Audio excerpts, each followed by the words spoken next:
तो देखो, आज एक बहुत बड़ी घटना घट गई।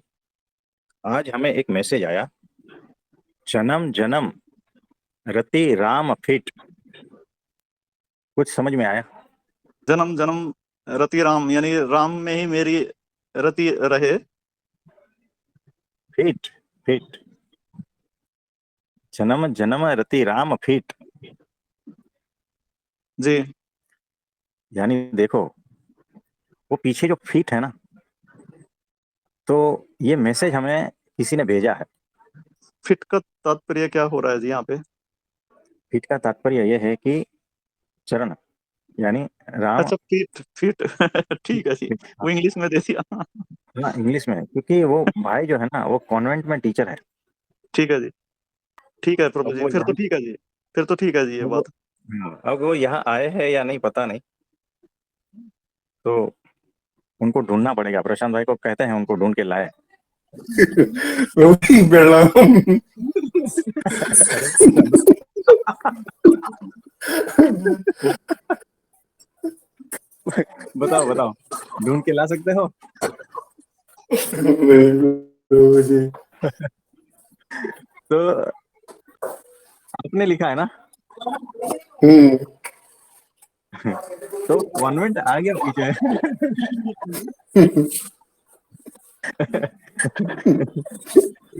कोई बात जन्म नहीं। जन्म रति राम पद। हाँ। तो जन्म जन्म रति राम फिट। अच्छा प्रभु जी, ठीक है जी, इनका मैसेज था ये। कोई बात नहीं। तो बड़े, बाकी का तो हमें कुछ समझ में ही नहीं आता है। प्रशांत भाई क्या कैसे मैसेज लिखते हैं ना, बहुत बहुत होली और पायस और क्या क्या शब्द डालते हैं, हमें तो सारा ऊपर से जाता है। तो प्रशांत भाई से थोड़ा रिक्वेस्ट है कि आप थोड़ा हमारी लैंग्वेज।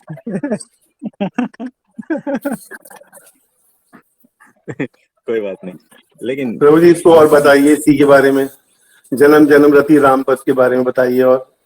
यही तो उस दिन बात हो गई थी ना, कि हर जन्म प्रभु जी आपका चरण, बस और कुछ नहीं चाहिए मुझे। मुझे और कोई जी पद नहीं चाहिए, सिर्फ आपके चरणों में जगह चाहिए। जी प्रभु। हर जन्म में ध्यान साधना समाधि, है ना, आत्मज्ञान, ये वो सब कुछ मैं जानता ही नहीं। जी और अगर है तो मुझे ये चाहिए भी नहीं, है ना। बिल्कुल। क्योंकि जहां पर मेरे राम नहीं है, वो पद मुझे नहीं चाहिए। यानी आत्मज्ञान है लेकिन राम नहीं है ना। हम्म, निर्विकल्प समाधि है लेकिन मेरे राम नहीं है उसमें, तो नहीं चाहिए। हम्म, और मेरे राम है जहां पर, वहां पर और कुछ हम्म, नहीं। और अगर है तो कोई बात नहीं। आप समझ रहे हो? प्रभु जी। यानी अगर हम समझे, तो मेरे लिए मेरे महान स्वामी जी, मेरे गुरु जी, जी प्रभु जी। मेरे परब्रह्म, उसके अलावा कुछ नहीं चाहिए।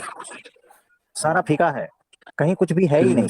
बस, यानी अगर मुझे मोक्ष नहीं मिलता है और जन्म जन्म आना पड़ता है, तो भी मेरे गुरु जी के साथ, बस, और कुछ नहीं। हम्म, तो मैं हर जन्म आना चाहूंगा। मुझे मोक्ष क्या लेना देना? हम्म, मेरे लिए मेरे गुरु का चरण ही मोक्ष है। जी प्रभु जी। मेरे लिए मेरे परमात्मा का फीट ही मोक्ष है।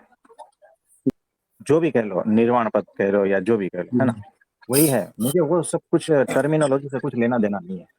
हम्म, आप वो आप जानो, मुझे मत जी। कहो, है ना। मैं तो अपने राम को बैर खिलाऊं, उसमें मेरा सारा कुछ आ गया, बात खत्म कर। हम्म, देखो ना कैसे कैसे भक्त है, कैसे कैसे उच्च अवस्था वाले हैं। और किसी का कोई प्रश्न है तो बताइए। प्रभु जी, वचनामृत में एक जगह भगवान श्री जी महाराज कह रहे हैं कि मनुष्य जो भी साधनाएं करता है हम्म वह मान के वश में होकर ही करता है। भगवान की प्रसन्नता के लिए कोई साधना या भक्ति नहीं करता है। हम्म और श्री जी महाराज कह रहे हैं कि जीव को मान में से जैसा स्वाद आता है वह किसी अन्य पदार्थ में से नहीं आता। बराबर है। तो ये मान का क्या वो है जी यहाँ पे भक्ति में? मान यानी अहंकार को पोषण देना। यानी देखो कैसा है, मैंने इतना उपवास किया। अब उपवास में क्यों कर रहा हूँ? साधना है ना। लेकिन मेरे भीतर एक प्रकार का एक भाव आता है, मैंने 10 उपवास किए, जी लेकिन मैं भगवान की प्रसन्नता के लिए कर रहा हूँ क्या? तो वहां पर बात अलग हो जाती है। लेकिन अगर मुझे पता नहीं है तो ये जो उपवास मैं कर रहा हूँ ना, वो उससे अहंकार ही बढ़ेगा। और अगर इस बात का किसी और को पता चलेगा तो वो तारीफ करेगा, तो वो मुझे अच्छा लगेगा, भीतर सुकून देता है। और उसका जो जी स्वाद है ना, वो बहुत बढ़िया आता है। यानी वो जो मान का स्वाद है, जी अहंकार का स्वाद है। अहंकार को जो पोषण मिलता है ना, भक्ति के मार्ग से, साधना के मार्ग से, तपश्चर्या के मार्ग से, है ना, वो जी प्रभु अलग वो फिर अलग लेवल पे चला जाता है। जी वो रास्ता ही अलग हो जाता है फिर, है ना। तो जो भी कर रहे हो ना, एकमात्र मेरे गुरु की प्रसन्नता के लिए कर रहा हूँ बस। ये जो पूजा कर रहा हूँ, उनका आज्ञा है, प्रसन्नता उनकी, उसके लिए कर रहा हूँ। इसमें जी मेरा क्या है? मुझे तो परमात्मा मिल गए हैं। अब कौन सी जी साधना? प्रभु जी मुझे एक बात बताओ। अब ये जितने लोग हैं ना, जो जो साधना कर रहे हैं, क्यों कर रहे हैं? ताकि परमात्मा प्रकट हो जाए। अब जिसको परमात्मा प्रकट मिल गए हैं, वो उसके क्या तो करे? जरूरत नहीं है जी। है ना, फिर भी लगे पड़े हैं अपने मन से, जी है ना। तो वैसा नहीं, परमात्मा मिल गए हैं। अब वो जो कहते हैं ना, उनका वचन, आज्ञा पालन, वही मेरी साधना होगी। अब उसको साधना कह लो या जो भी कह लो, उनकी प्रसन्नता है क्या नहीं बताओ, जी तो प्रभु मैं जी करूँ, बिल्कुल। जी है ना। उन्होंने कहा एकादशी करो, मुझे एकादशी करने की कोई आवश्यकता है ही नहीं, क्योंकि मुझे कुछ पाना नहीं है। जो पाना था वो पा लिया है। लेकिन मेरे गुरु जी की प्रसन्नता है, उनका आज्ञा है, इसीलिए मैं कर रहा हूँ बस। जी ये सारा पूरा यहाँ पर जो है ना, चेंज हो जाता है पूरा। पर्सपेक्टिव क्या कहते हैं, नजरिया बदल जाता है। जी प्रभु ये जी। बदलना जरूरी है, नहीं तो अहंकार बढ़ता जाएगा। जी तो ऐसा है। और जो अपनी भक्ति के बारे में या इसके बारे में किसी भी व्यक्ति से चाहे कुछ भी स्थिति हो, उससे बात ही ना करे कि हम ये कुछ करते हैं नहीं करते हैं। हम्म। और जो भी करते हैं वो भगवान को रोज की रोज ही, जैसे जितनी देर बैठे उनके ध्यान में, उन्हीं को ही हाँ समर्पित कर दिया कि जो भी हुआ है, जैसा भी हुआ है, सब आपको समर्पित है, हमारा कोई लेना देना नहीं है जी इसमें। हाँ, तो आपको समर्पित है, और आपकी प्रसन्नता के लिए मैं ये कर रहा हूँ, ताकि जी आप मुझ पर प्रसन्न हो बस। मिले ठीक तो है हो प्रभु। ही, लेकिन प्रसन्न हो बस, जी प्रभु जी। है ना। तो इस तरह से करो, तो अहंकार नहीं आएगा। नहीं तो अहंकार बढ़ता जाएगा, क्योंकि उसमें हाँ से जी। जो है ना, जो रस आता है ना, अहंकार का पोषण होता है, जो रस आता है वो मीठा लगता है, जी अमृत समान लगता है। तो भगवान रह गए साइड में, हाँ जी। और रस वहीं से आ रहा है, अहंकार का। जी तो ऐसा है। सही है प्रभु जी। प्रभु जी और प्रणाम। कुछ? हाँ जी, मनोज भाई बोलिए बोलिए। प्रभु जी जब कर्ता भाव ही नहीं रहेगा तो अहंकार होगा ही नहीं ना।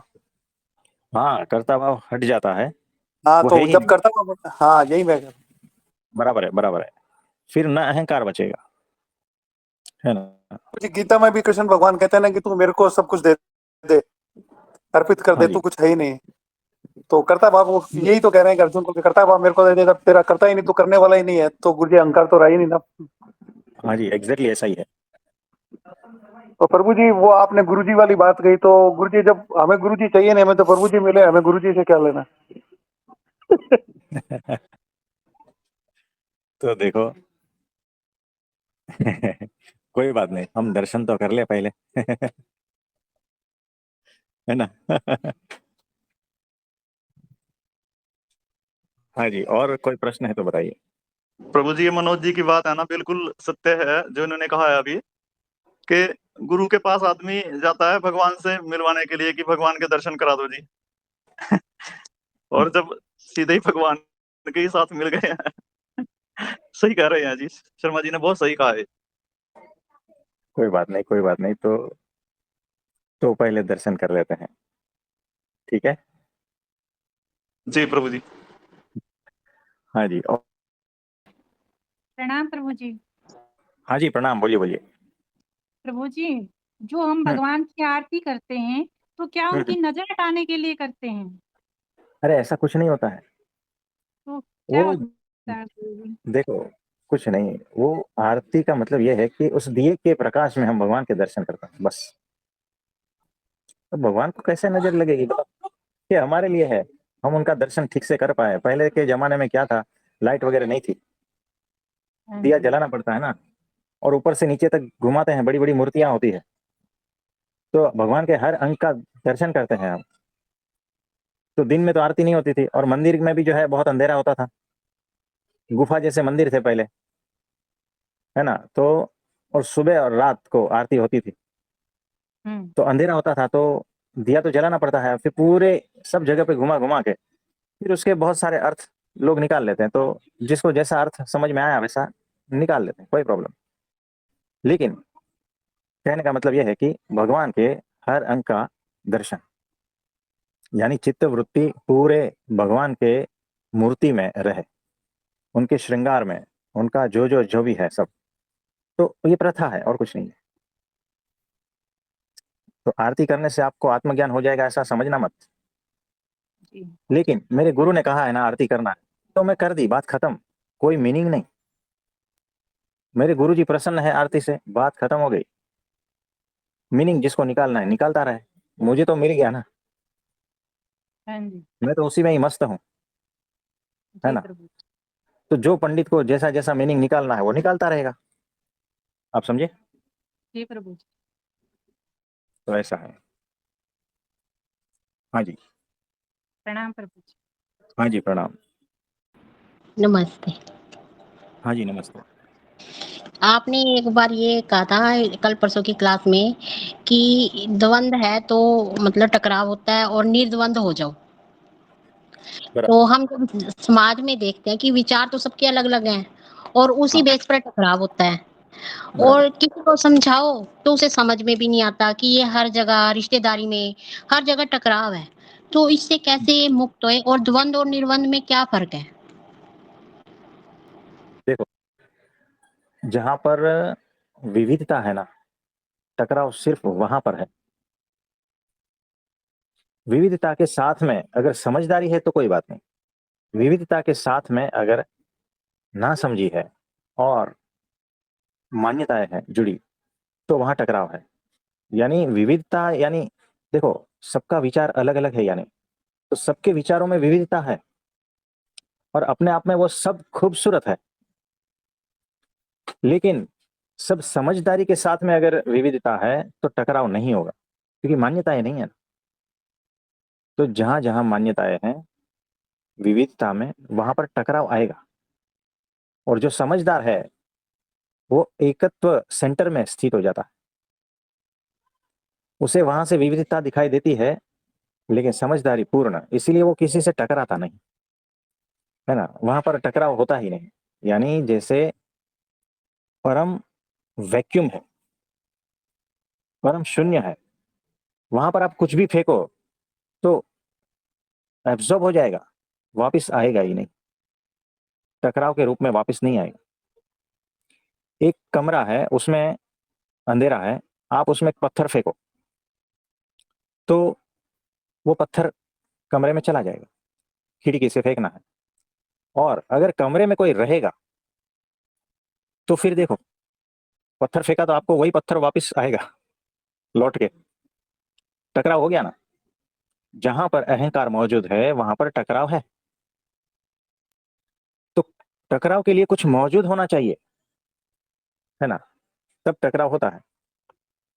तो जब भी टकराव आता है, झगड़ा होता है, या इस तरह का कुछ भी बहसबाजी या जो भी है, तो समझना वहां पर अहंकार मौजूद है दोनों पक्ष में। और एक पक्ष में अगर अहंकार मौजूद नहीं है ना, तो फिर वहां से कुछ रिएक्शन आएगा ही नहीं। तो सत्पुरुष जो है वो परम वैक्यूम है, कैसे टकराओगे। वो ट्रांसपेरेंट है, आप पत्थर फेंकोगे तो आर पार निकल जाएगा। परम मौन है, सारे शब्द एब्जॉर्ब हो जाते हैं वहां पर। परम शून्य है, कुछ भी कर लो सामने कुछ आएगा ही नहीं। ये अवस्था है।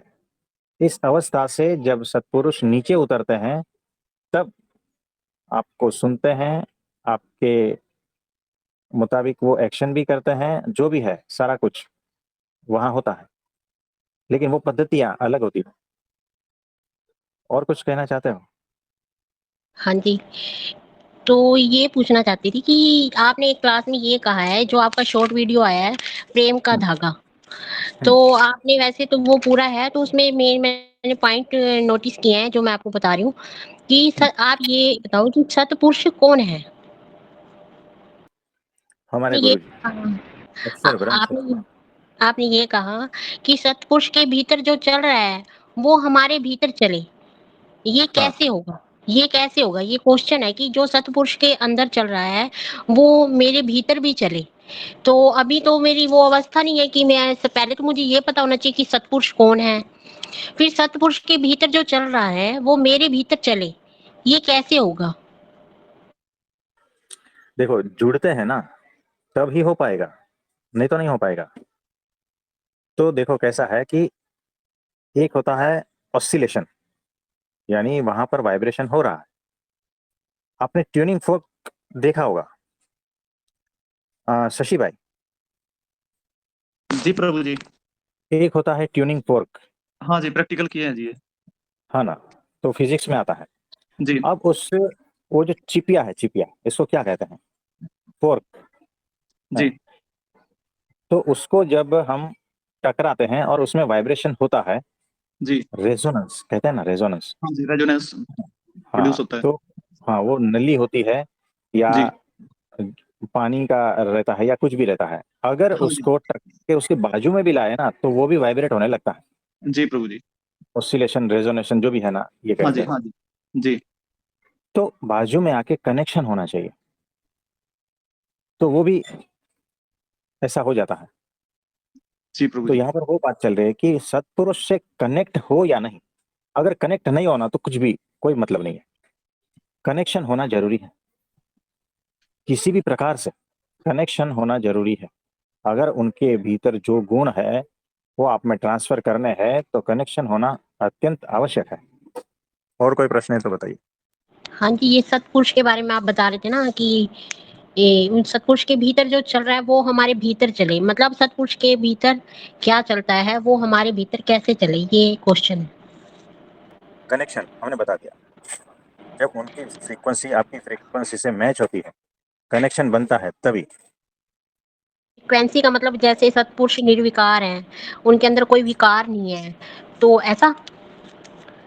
हाँ मतलब जैसे जैसे आप निर्दोष होते जाओगे ना, आप सत्पुरुष के लेवल तक पहुंचते जाते हो, उसकी फ्रीक्वेंसी से मैच करते जाते हो, है ना। देखो सत्पुरुष की फ्रीक्वेंसी है ना, निर्दोषता की है। आप खुद को पूछ लेना, मैं कितना निर्दोष हूं, मेरे में क्या क्या दोष है ना।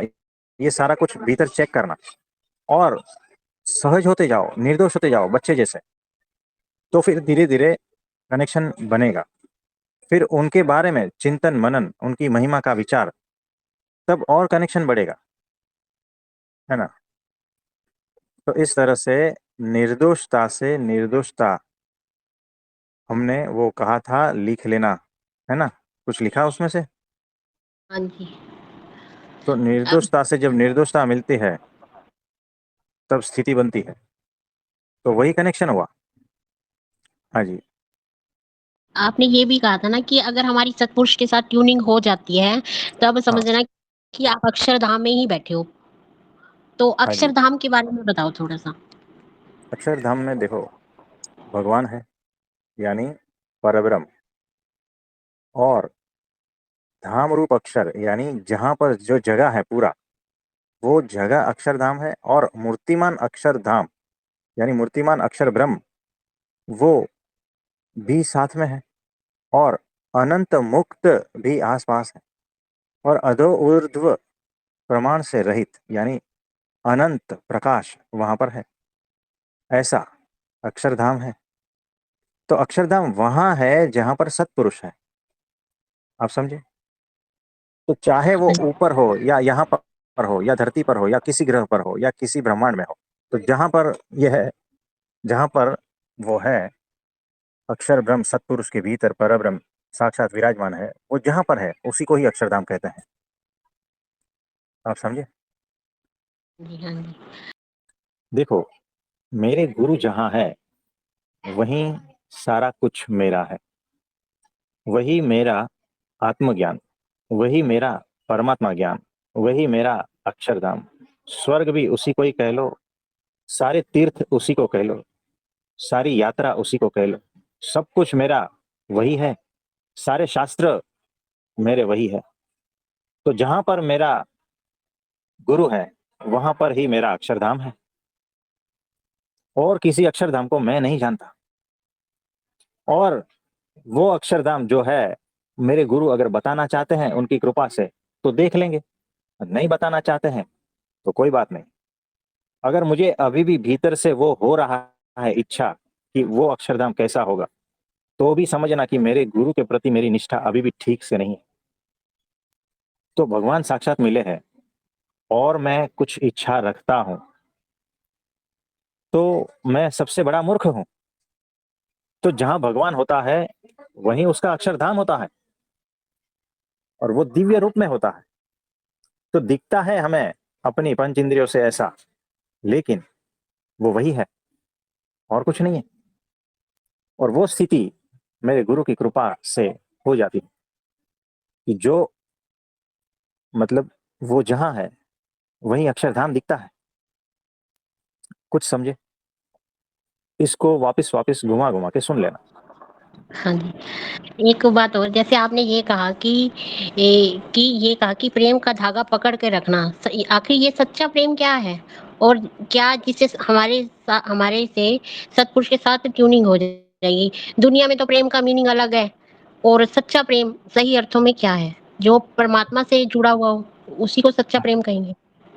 देखो कैसा है, माया वाले किसी भी पुरुष या स्त्री में आप जुड़ते हो तो वहां पर कोई ना कोई एक रिलेशन आता है ना। और जहां पर रिलेशन आया तो दोष आया, वो प्योर नहीं रहा। और परमात्मा के साथ में, अक्षर ब्रह्म सत्पुरुष के साथ में और गुरु के साथ में अगर आप जुड़े हो तो रिलेशन से पार जुड़े हो। वहां पर कोई रिलेशन नहीं है, फिर भी एक रिलेशन है। तो जो रिलेशन में दोष था वो वहां दोष नहीं है, वहां प्योरिटी है। तो एक निर्दोषता दूसरी निर्दोषता से जब जुड़ती है, उसको चाहे रिलेशन कह लो, लेकिन रिलेशन से पार है वो, तो सारे संबंध से पार है। तो माया वाले कोई भी संबंध उसमें नहीं है।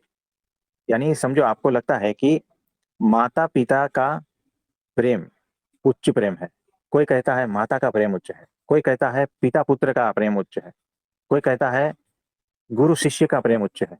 ये जितने भी है ना प्रेम, उसमें कहीं ना कहीं दोष है। अगर गुरु शिष्य का प्रेम भी जो है माया वाला है तो उसमें भी दोष है। तो गुरु शिष्य का प्रेम, या तो फिर कोई भगवान और भक्त का प्रेम, उस प्रेम में अगर शुद्धता है, पूर्ण शुद्धता, तब वो सही है, वो निर्दोषता वाला है। वहां पर कोई अपेक्षा नहीं है, सिर्फ प्रेम है। अपेक्षा रहित प्रेम है, माया रहित, गुण रहित, गुणातीत प्रेम है, समयातीत प्रेम है। आप समझे? ये सारा का सारा वो दिव्य प्रेम है। वो प्रेम की क्वालिटी एकदम अद्भुत है। तो वो प्रेम से अगर आप कनेक्ट होते हो, उसका धागा अगर आपने पकड़ लिया, यानी आप संपूर्ण निर्दोष हो, तब ही उस निर्दोषता को आप छू पाते हो जो परमात्मा की है, जो सत्पुरुष की है। जब आप संपूर्ण रूप से निर्दोष हो तब आप उससे कनेक्ट हो पाते हो।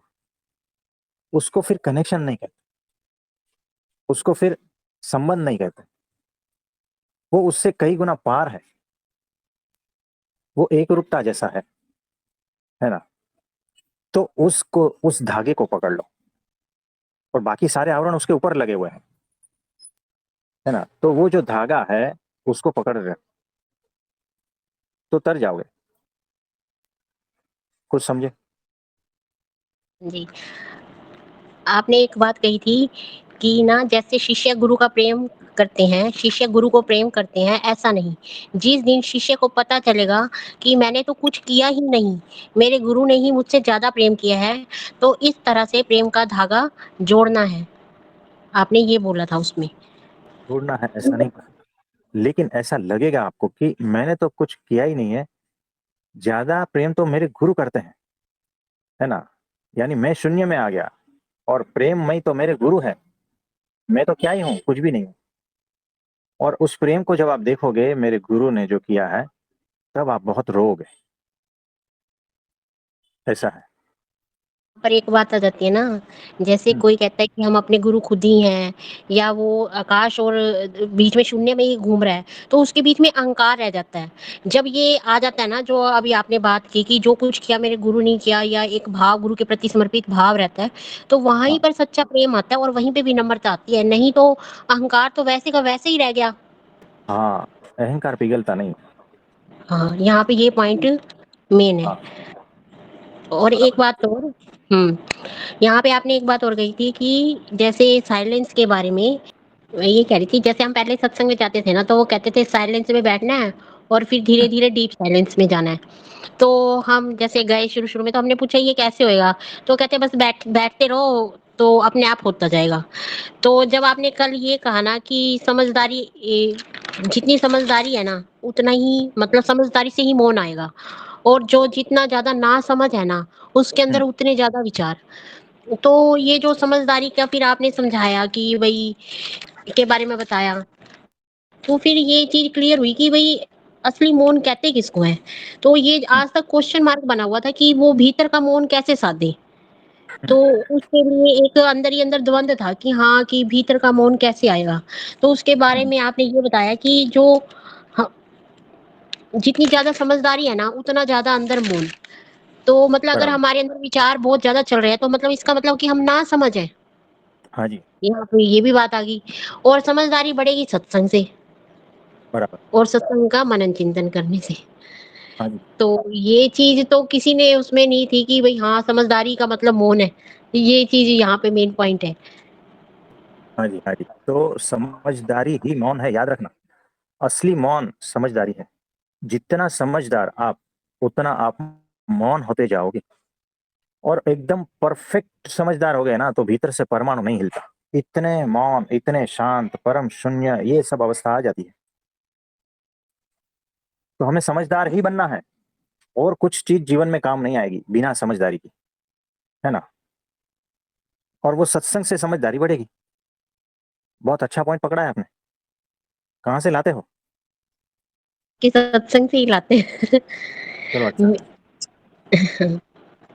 मेन यहाँ पे ये बात आई ना कि जैसे आपने ये कहा कि जब समझदारी बढ़ेगी तो मेहनत नहीं करनी पड़ेगी मौन के लिए, वो अपने आप नेचुरली होगा। मेरे को सबसे अच्छी बात यहाँ पे ये हाँ क्लिक हुई कि हमें सिर्फ सत्संग का मनन चिंतन करते रहना है, मौन तो अपने हाँ, आप आएगा।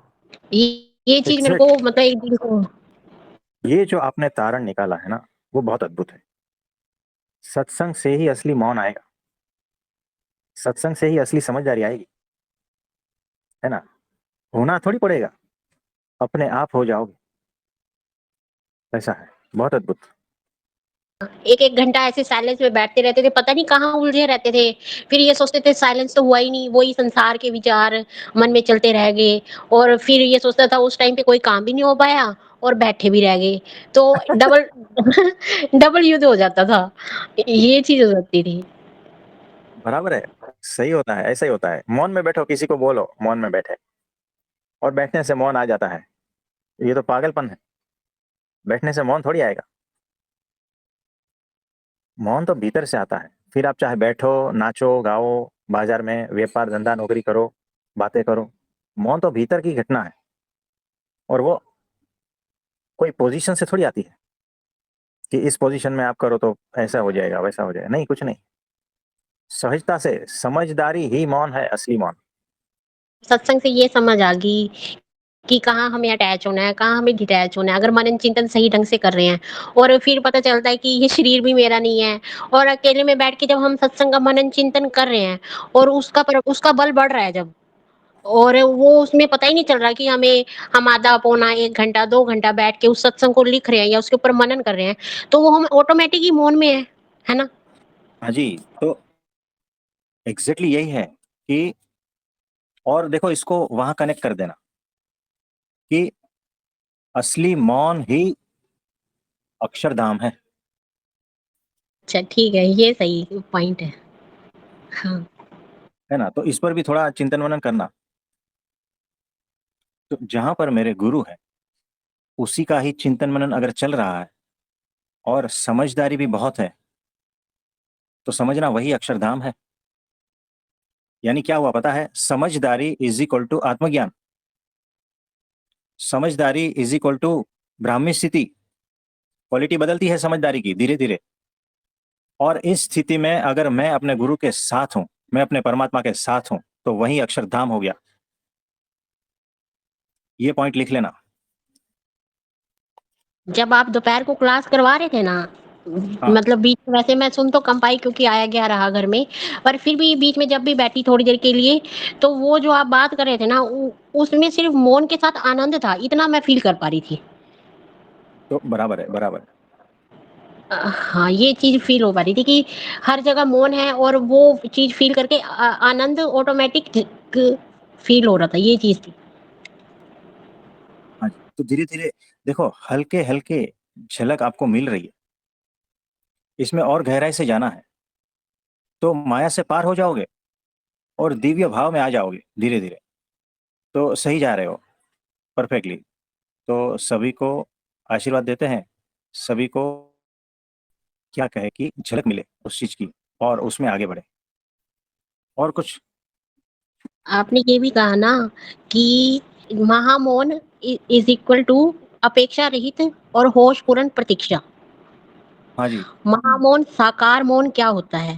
फिर इसके बारे में आपने बताया कि जब तक निराकार हम्म। साकार रूप में परमात्मा प्रकट नहीं होता, तब हम्म। तक यात्रा चालू रखनी है। बराबर। इसके बारे में बताओ आप।